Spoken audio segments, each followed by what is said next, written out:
You say hello? Who is it? Say hello. Hello, my name is Ainsley Durose and I'm a pastry chef living in Paris. And you might know me from my Instagram, but I get so many questions about where I'm from, why I'm in Paris, how long have I been doing pastry, so I thought I'd answer all of those questions here. But I'll start with, where are you from? I am from the US. I'm originally from Tennessee.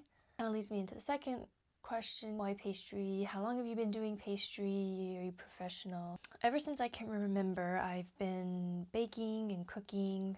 I grew up on my cartoons were Julia Child, Ina Garten, Martha Stewart, basically anything and everything on the Food Network or Cooking Channel. That was everything that I would watch as a kid. And I would make my mom take me to the library and I would spend hours just looking through cookbooks and baking books and just trying to learn and see new techniques as much as I could. And then I think it's when I saw the movie about Julia Child. When I saw that, I was like, oh, okay, that makes sense. I have to go to Paris now to go to Le Cordon Bleu. And so at the age of, I think, maybe 12, it kind of just stuck in my head, like, you have to go to Le Cordon Bleu. Have to live in Paris. Because for me, honestly, I never really felt at home or at peace in Tennessee or really anywhere in the US. I never felt like it was my place to be. So then I was like, okay, I'll go to Le Cordon Bleu. And then I looked at the tuition prices. I was like, okay, I'll have to save up a lot for that. So that's what I did. I started working at bakeries and restaurants through, I think since I was 15. Through college, saving anything and everything I could for the tuition, also a few months pay of rent and food. So when I was 23, I sold everything, watched all of my money be taken to go to tuition and everything, which was such a hard day to see everything that I had saved up for years to just in an instant be gone. But it was for the best, and I left December 31st, 2019, and arrived in Paris January 1st, 2020. And yeah, I've been here ever since. It was a crazy first year for sure, because it was 2020. So I arrived January 1st, I met my husband Lev February 7th at his coffee shop that he managed, and then lockdown happened, and I stayed here. I moved in with Lev basically the first month of meeting him. He lived in a 8th floor, 10-meter square apartment. So lockdown was really interesting, but we survived, so we were kind of knew it was meant to be. So that's how I came here. I also get asked a lot of questions about Le Cordon Bleu. Because I had worked previously in the States, I decided just to do the pastry diploma program, which lasted 9 months, but then because of COVID, about a year. I decided not to do the internship program because it's a couple extra $1,000 that you have to pay. And then basically for about 3 months you work for the school. So you're basically paying the school to work for them. And then they're supposed to help you get an internship afterwards. But it's not guaranteed. So I tell people, if you want to stay in France and work here and live here, I tell people to not go to Le Cordon Bleu, instead to go to Ferrandi. It's a much more recognized place here. Have an easier time and they'll get their CAP at the end.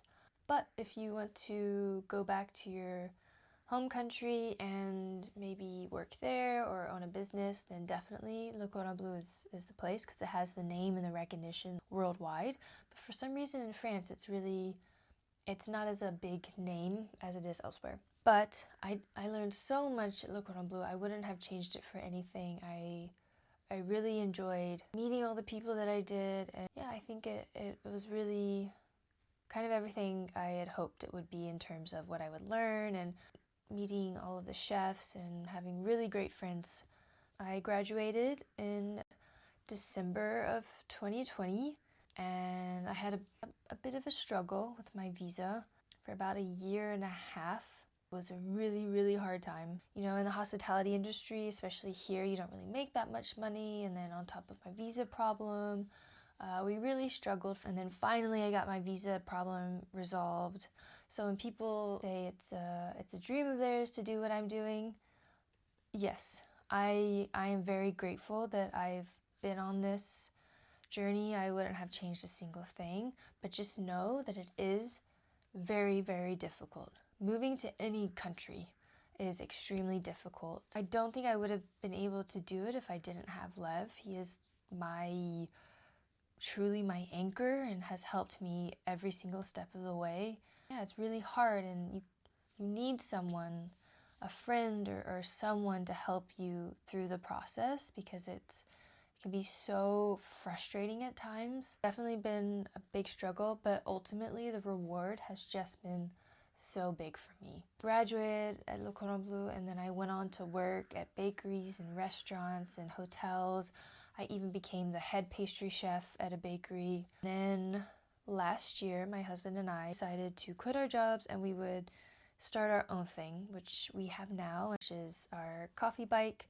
My husband built on a cargo bike. He built a state-of-the-art coffee machine, and I provided pastries, and yeah, it's working really well, and we're super happy with everything so far. Another question I get asked is, do I speak French? I took French in high school, and I kind of had a basic understanding of the language. And the year before I came to Paris, I really started to try to learn my French again. So I read books, I tried to listen to movies and songs and podcasts in French, and really try to have a better understanding of the language. But you can only learn so much, and when I came here, I felt like I knew French really well, but then you come here and you don't know French at all, and it was kind of a struggle, especially since, Paris, a lot of people do speak English. So at the school, the chefs would speak in French, but there's an English translator. A lot of the students were international, so we'd all speak English together.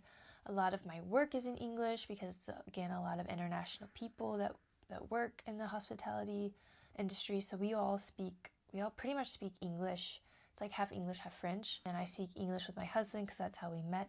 We met speaking English, so it's kind of hard to change when you start. I wouldn't say I'm fluent, but I definitely understand it. I can speak it. I wouldn't say I'm fluent or where at the level that I would like to be at, especially because I do intend to apply for citizenship, and I think they keep increasing the level of which you have to be at, take an official exam. So that's what I'm working on right now, is really trying to increase a better fluency of French. It's hard in Paris to kind of learn it because people just want to speak English with you, or they maybe don't have as much patience with you, but you just really have to stick to it and kind of be extremely stubborn. And if they speak English back to you, just keep speaking French. Another question I get asked about is Lola, our Chihuahua. She's actually Lev's friend's dog that I had no idea that he had. When he came to our wedding, I also didn't know he was going to bring his dog. So as I was walking down the aisle, because we had an outside wedding, I was like, what is this bunny jumping towards me? It was actually Lola. She was in the middle of the aisle walking towards me, basically jumping because the grass was too high for her. And yeah, that's how I met Lola. And I told our friend, if you ever want us to babysit or dog sit her, call no one else, just call us and we'll do it. So he did. They were gone for about 6 weeks, I think. And I mean, I just absolutely fell in love with her. And I think she kind of also had the same feeling, because when we gave her back, she wouldn't eat that much. Then they decided that they were going to move permanently across the world. I have 2 little kids, like 3 and 5. So they kind of decided that maybe it would be the best if because she is very little, she's very fragile. She's only 1.5 kilos, or about 3 pounds. She's very, very small. I think people don't realize how small she is, and then when they see her in person, they kind of get it. She's very small, she's fragile. So yeah, they just decided to give her to us, and we both are completely in love with her. Like, completely. She is the true star of the show. She runs everything. Yes, her tongue always does stick out. She doesn't have teeth on this side of her mouth.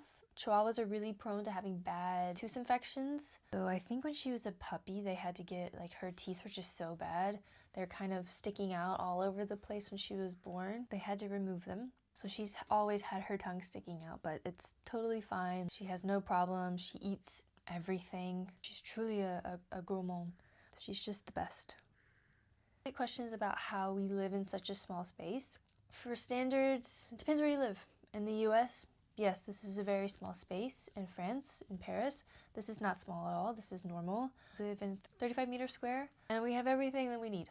Would we like bigger? Of course, yes, that would be nice, but it works for us now, especially since we are kind of more in the center of the city. Our rent is actually decent for the space that we have and the location, but we are saving to eventually a little house somewhere in the middle of nowhere, because for right now our business is in the city. It's really hard to have your own business in the countryside or little villages in France, unless it's like a bigger city like Lyon or Marseille or any like bigger cities. But what we want is to live in like a smaller city or village, and to have a business there is actually much more difficult and not that sustainable. So for right now our business is here, and so we have to stay here for now, and we're just we're making the most of it. So yeah, I hope that answers some of your questions that you might have had about me or my time here, and it kind of makes things a little bit clearer. Comment below, let me know what else you'd like me to talk about. Yeah, I'll see you soon with another video. I will talk to you soon.